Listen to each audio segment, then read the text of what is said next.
Hello everybody. In this video, we'll be starting the last part of unit number 2 that is sampling techniques. अभी तक हमने जो formulas थे इस chapter पे बेस्ड वो देख लिए हैं. बेसिकली स्टैंडर्ड डेविएशन का हमने फार्मूला जो है वो चेक करा था, प्लस जो थ्योरेटिकल कॉन्सेप्ट्स हैं इस चैप्टर में, जो एग्जाम रेलिवेंट थ्योरेटिकल कॉन्सेप्ट हैं आई वुड से, वो हमने देख लिए हैं. तो my expectation as always would be कि आप जो अपने PYQs हैं वो सॉल्व करें इस यूनिट के.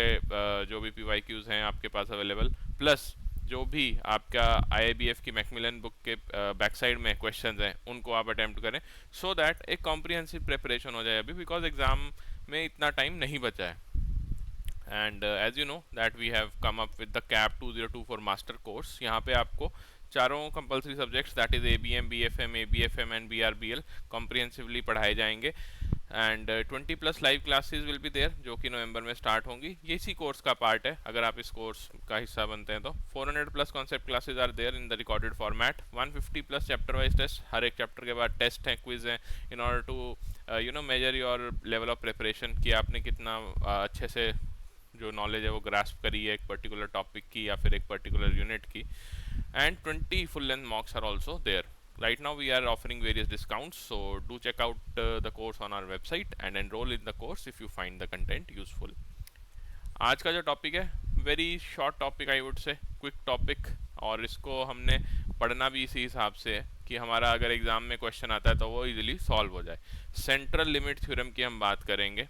ओके अगर आपने ओवरव्यू लिया है चैप्टर्स का अपने सिलेबस का तो आपको पता होगा कि CLT से हर साल एक ना एक क्वेश्चन तो पूछा ही जाता है. एंड मोर और less it is theoretical concept only. Theorem समझ के या फिर थ्योरम देख के आपने ये नहीं समझना है कि आपके पास कोई यहाँ पे न्यूमेरिकल कॉन्सेप्ट आ गया है.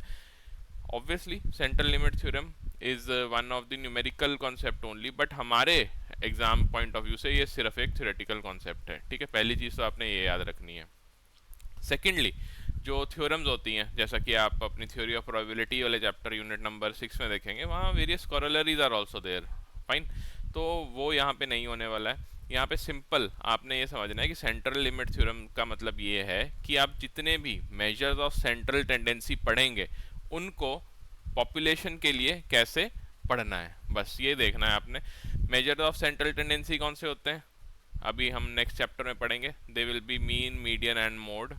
फाइन, तो इन तीनों स्टेटिस्टिक को हमें पॉपुलेशन के लिए कैसे पढ़ना है. आपके पास सैंपल जो है सपोजिंगली वो गिवन है और उसकी स्टेटिस्टिक पूछी गई है, तो वो तो आप फाइंड आउट कर लेंगे फार्मूला से. फाइन, लेकिन एक रिलेशनशिप अगर एस्टैब्लिश करने के लिए बोला जाता है एग्जामिनर से कि आप इन स्टेटिस्टिक का ऐसा रिलेशनशिप फाइंड आउट करो यूजिंग द सैंपल ओनली कि हम पॉपुलेशन के लिए भी कुछ इन्फर कर पाएँ. फाइन, आई होप कि आपको याद होगा कि पॉपुलेशन इज द सुपरसेट और यहाँ पे एक सबसेट होता है पॉपुलेशन का, सैंपल. फाइन, तो इस सबसेट को पढ़ते हुए via the various statistic which we have, आप कैसे पॉपुलेशन के लिए इन्फरेंस निकालेंगे, that is all which we have to study in central limit theorem.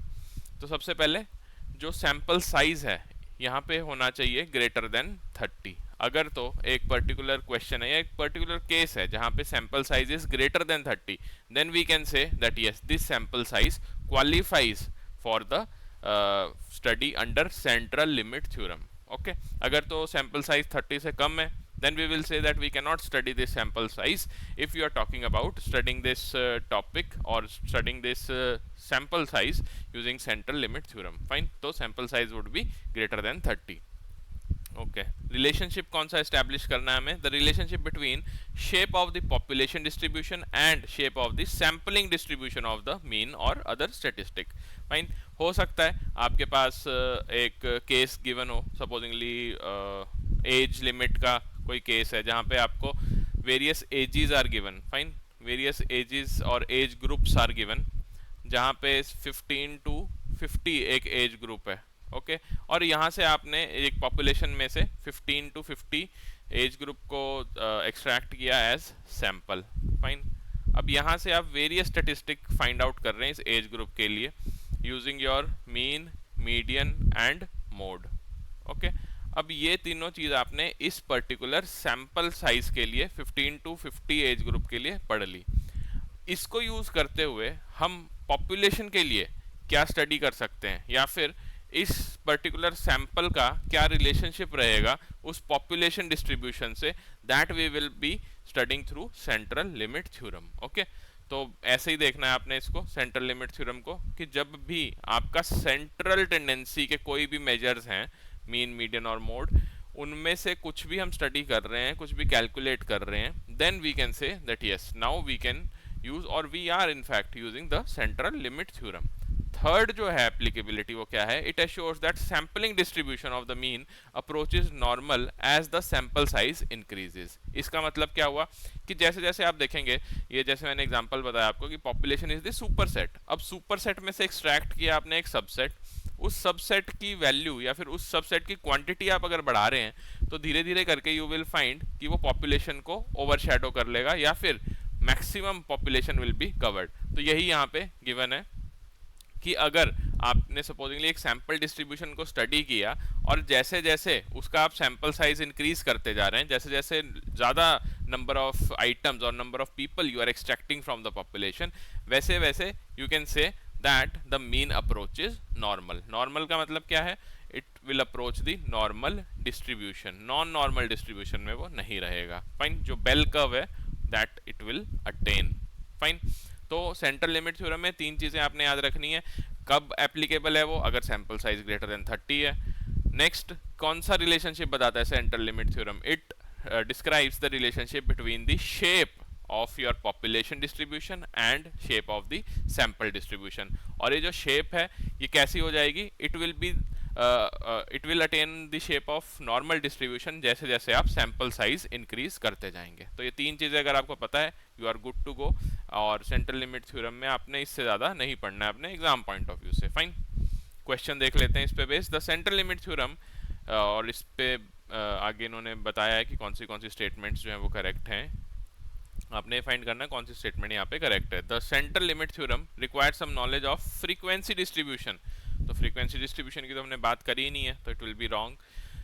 It permits, the central limit theorem permits us to use sample statistic to make inferences about population parameters. Absolutely correct. Relates, the CLT relates the shape of sampling distribution to the mean of the mean to the mean of sample only. No, ये आपका किससे inference होती है? It is done for the population. Fine, तो mean of the sample नहीं होगा, mean of the parameters होना चाहिए यहाँ पे अगर इस statement को correct होना है तो। The central limit theorem requires a sample to contain fewer than 30 observation. No, हमारे पास greater than 30 होना चाहिए. So this will also be incorrect. Option B will be the right answer. Okay. So thank you everybody. This was it for your unit number 2. I hope कि आपने जो जो important topics हैं उनके notes बना लिए होंगे। अगर नहीं बनाए हैं, revisit the videos और उसके साथ साथ आप notes बनाते चलें, because exam पास में ही आ गए and we cannot take any risk. Fine, तो अभी नोट्स बनेंगे, बढ़िया रहेगा हमारे लिए, एंड में हम अच्छे से तैयारी कर सकते हैं और रिवाइज करेंगे तो definitely it will help to increase our marks. Fine, so if you like the content which we provide on our YouTube channel, you can consider subscribing it. The channel's name is EduTap JIB CIB.